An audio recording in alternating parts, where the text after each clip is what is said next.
उत्तराखंड के जोशीमठ में जमीन के धंसने की वजह से हजारों लोग परेशान। इस सर्दी में सैकड़ों लोग अपने घरों से बाहर दूसरे घरों या सरकारी भवनों में रह रहे हैं। टेम्परेचर का जरा आप अंदाजा लगाइए, 0 डिग्रीज है जोशीमठ में रात में न्यूनतम तापमान। जब दिल्ली में 1 या 2 डिग्री है तो आप सोचिए वहां कितना हो। अब तक 731 मकानों में दरारें आ चुकी हैं और इनमें जो रह रहे हैं, रहने के लिहाज से इसको खतरनाक घोषित कर दिया गया है। तो अब इसको खाली करा दिया गया है, अब आप यहां रह नहीं सकते।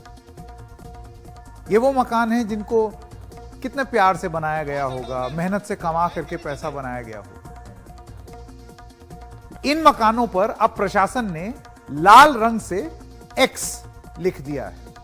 अभी आप इन तस्वीरों में देखेंगे, जैसे कि ये मकान है, होटल है, एक्स लिख दिया उसमें। इसका एक्स का मतलब यह है कि अब यह मकान तोड़ा जाना है, अब यह डेमोलिशन होगा इसका। यह कार्रवाई आज दोपहर 1 बजे से एनडीआरएफ, एसडीआरएफ के और प्रशासन की निगरानी में शुरू होनी थी, लेकिन शुरू होने से पहले ही नाराज स्थानीय लोग विरोध पर उतर आए। इस वजह से आज खतरनाक भवनों को गिराने की कार्रवाई नहीं हो सकी। लोगों के विरोध को देखते हुए प्रशासन ने यह तय किया है कि वो बुलडोजर का इस्तेमाल नहीं करेंगे। पहाड़ है ना, वहां पर ऐसे बुलडोजर तो चला नहीं सकते, एक एक करके आपको जितने भी, जैसे एक आपने ऊपर का माला तोड़ा, फिर नीचे, फिर नीचे।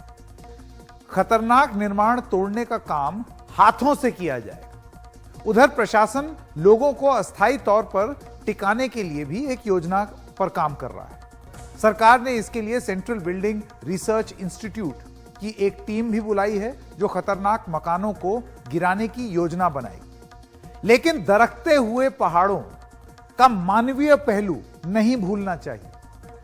इन बिल्डिंग्स के पीछे की जो एक कहानी है, लोगों की कहानी, लोगों का दर्द, लोगों की टीस, उसको नहीं भूलना चाहिए। इस पूरी गतिविधि का वहां के लोगों के मन पर क्या असर पड़ रहा है, इसको लगातार कवर कर रही हैं स्वतंत्र पत्रकार मीनाक्षी कंडवा, जो YouTube पर अपनी रिपोर्टिंग के वीडियो अपलोड करती रहती। बहुत ही शानदार काम कर रही हैं पिछले लगातार 10-15 दिनों से। उनके पिछले हफ्ते भर की रिपोर्ट्स के कुछ अंश आज हम आपको दिखाने जा रहे हैं।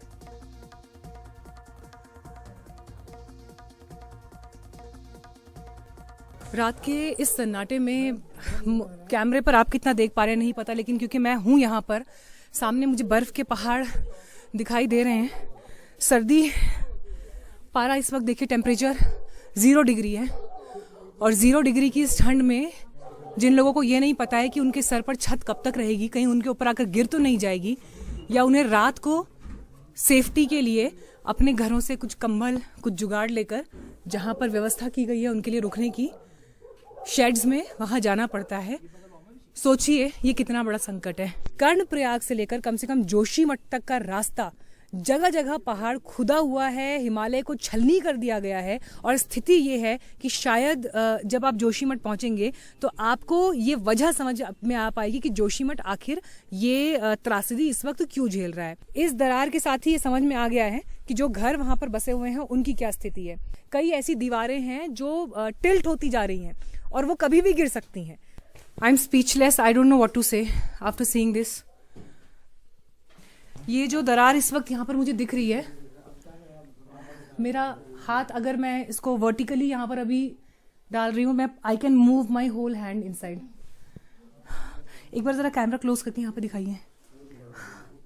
आई can completely move my hand, और मैं बहुत अंदर डर की वजह से बहुत ज्यादा नीचे हाथ अपना नहीं ले जा रही हूँ, लेकिन ये कितना गहरा है, कितना डीप है इस वक्त, आप इससे अंदाजा लगाइए। और बहुत सारी परेशानियां यहाँ पर देखिए ऐसी हैं जो आपको सिर्फ तस्वीरों में तस्वीर दिखती है, लेकिन जहां पर बड़े घर हैं, जहां पर घर थोड़े से सेक्लूडेड है, वहां पर इन दरारों से सांप, बिच्छू, कीड़े तक निकल आने का डर है। पूरा मकान जो है बनाने में मेरे जीवन बीत गया। सोचा कुछ और था, हुआ कुछ और, क्या करे।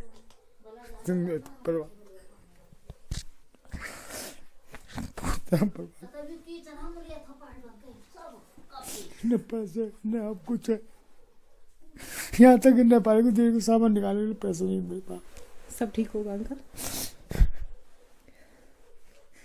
आप ऐसा मत सोचिए, ठीक होगा, काम होगा इस पर। आप लोगों की जो मेहनत थी या जमा पूंजी थी वो व्यर्थ नहीं जाएगी। हिम्मत, थोड़ी सी हिम्मत बांधिए।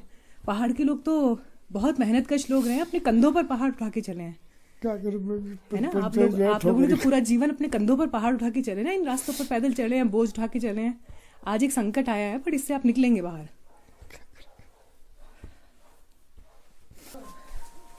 मैं समझ नहीं पा रही हूँ कि इन तस्वीरों पर क्या कहा जाए, क्योंकि जिस घर में इस वक्त दरार है, अगर आपकी नज़र यहाँ मंदिर की तरफ जाएगी तो अभी भी, क्योंकि मंदिर जो स्थान होता है उसको आसानी से घरों में यूँ शिफ्ट नहीं किया जाता है। बहुत कुछ देख समझकर इंसान मंदिर बनाता है, अपने प्रभु को स्थान देता है। लेकिन आज न जाने ईश्वर पर भी क्या बीत रही होगी जब वो अपने सामने धरती को फटते हुए देख रहे हैं। और ये धरती क्यों फटी है? ये धरती इसलिए नहीं फटी है कि उस ईश्वर ने ऐसी धरती दी थी। ये धरती इसलिए फटी है क्योंकि इंसान ने अपने लालच में जो अंधाधुंध विकास किया है, उसकी कीमत आज बुजुर्गों के इन आंसुओं के रूप में चुकती हुई देख रहे हैं आप। आज भी वहाँ उस मंदिर में दिया जल रहा है, इन हालातों के बाद भी जल रहा है। शायद हर रोज उन्हीं से प्रार्थना होती होगी कि हमें बचा लो या हमारे इन संकटों को पार लगाओ।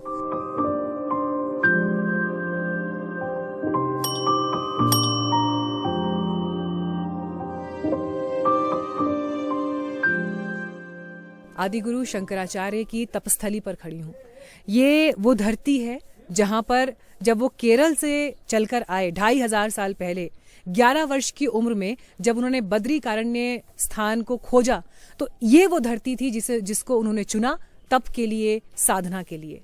ये कल्प वृक्ष जो इस वक्त आप देख रहे हैं, इसी कल्प वृक्ष के नीचे बैठकर आदि गुरु शंकराचार्य ने साधना की थी। 5000 वर्ष से जिस कल्प वृक्ष ने हमारी समस्त सभ्यताओं को देखी है, जिसको देख करके हम अनुभव करते हैं कि ये देखो 5000 वर्ष पुराना, वो कल्प वृक्ष आज संकट में है। आज कल्प वृक्ष के किनारे देखेंगे आप, दरार पड़ गया है। तो कल्प वृक्ष हमको यहाँ भी दरार पड़ गई है, मुझे दिखा सकते हैं क्या? मंदिर में दरार पड़ गई है, प्लीज दिखाइए, मुझे इस बात की जानकारी नहीं थी। है, अभी हम दिखाते हैं ना आपको।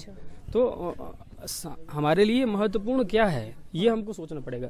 हमारे लिए महत्वपूर्ण देखिए, जो मिनिमम आवश्यकता है हमारी, खाना पीना, वो तो ठीक है। उसके अलावा रोड ना हो, बिजली ना हो तब भी चल सकता है। लेकिन रोड और बिजली के लिए आप पर्वत को ही समाप्त कर दें, हिमालय को ही समाप्त कर दें, इस पे विचार करने की आवश्यकता है अभी। ये देखिए, ये दरार जो है ये पिछले 5 दिन के अंदर आया दरार है। ये देखिए, ये पूरा आ गया। ये देखिए, ये टेढ़ा हो गया है पूरा। यहाँ पहुंचे हैं, यहीं से दरारों का दिखना शुरू हो गया है। लेकिन आगे बढ़ते हैं। आप सकलानी जी, आप ही हैं? नमस्ते जी। समझ नहीं पा रही हूँ ये कि किसी इंसान का घर टूट जाता है अगर, तो सिर्फ मुआवजे से उसकी भरपाई कैसे होगी, ये बात समझ के परे है। ये पूरा हिस्सा जिस पर आपकी नज़र इस वक्त जा रही है, ये पूरा हिस्सा आपको देखिए बिखरा हुआ, टूटा हुआ, खत्म हुआ दिखाई दे रहा है। लोग ये बोल रहे हैं कि 1 साल पहले हल्की दरारें आनी शुरू हुई थी और उसकी वजह से देखिए पूरा घर जो है, इधर भी जो है दरारें हैं। यहाँ पे भी कितने परिवार? 3 परिवार रहते हैं। अच्छा, 3 भाई हैं आप लोग? 3 भाई आप लोग यहाँ रहते हैं जी। आप लोग इस हिस्से में रहते हैं? घर के अंदर भी हैं दरारें या? ठीक है, एक सेकेंड। चलिए अंदर चल के देखते हैं। वो दिखाना चाह रही हैं। ये तो देखिए बाहरी हिस्सा तो पूरा ये क्रैक्स और पूरा, अच्छा वो ये दीवार तो मतलब मुझे लग रहा है तो पूरा, हालांकि अंदर वाला स्ट्रक्चर जैसे अमूमन हमारे गाँव में पहाड़ों में बनता है घर, ये उस तरह का स्ट्रक्चर है। पत्थर यहाँ अंदर लगाए हुए हैं और ये काफ़ी मजबूत कंस्ट्रक्शन माना जाता है पहाड़ों के हिसाब से। लेकिन उसके बावजूद भी आप देखिए कि ये किस तरह से धंसा हुआ है कि कभी भी ये हिस्सा जो है पूरा का पूरा नीचे गिर सकता है। हे भगवान, ये लेकिन इतना गहरा गड्ढा कब हुआ यहाँ पर? ये आजकल ही में, मतलब पहले से था, बारीक था, थोड़ा पहले बारीक था, लेकिन अभी 4-5 महीने हो रहे हैं कि जो ये ऐसे गड्ढे हो गए। ये पूरा हम सामान उठा के भी कहाँ ले जाएं, ये यहाँ सामान के नीचे भी पूरा, ये बेड के नीचे ऐसे ही दरारें आ रखे हैं। देखो, हमने अपने हाथ से, मेरे पापा सुबह जॉब पे जाते थे, शाम को पापा 12-1 बजे तक गिट्टी तोड़ते थे। हमने उस तरीके से ये मकान बनाया है, 1-1 रुपए जोड़ करके कि चलो गाड़ी का खर्चा बच जाएगा, हम रेता सीमेंट दूर से ले आएंगे। पर मैम अभी ये सब देख करके ये दरारें, मतलब हमें ऐसा लग रहा है कि बस सारे सपने, हमारी पूरी जिंदगी यहीं खत्म हो गई है।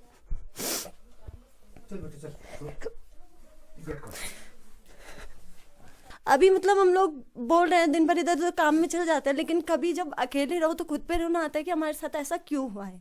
और हमारे साथ साथ जो बेजुबान है हमारे, वो तक हम लोगों को तो भेज दिया जाएगा, कहीं भी कह दिया तुम्हारी व्यवस्था कर दी। लेकिन मैम उन जानवरों का तो कोई कसूर नहीं है, जिनके पीछे हम पूरी जिंदगी, उनके बल पे आज ये मकान है, हम खा रहे पी रहे, हमारी पढ़ाई हो रही है, उन सब चीज उनके बल पे हो रहा है, तो हम लोग उनको भी कैसे मरने दें?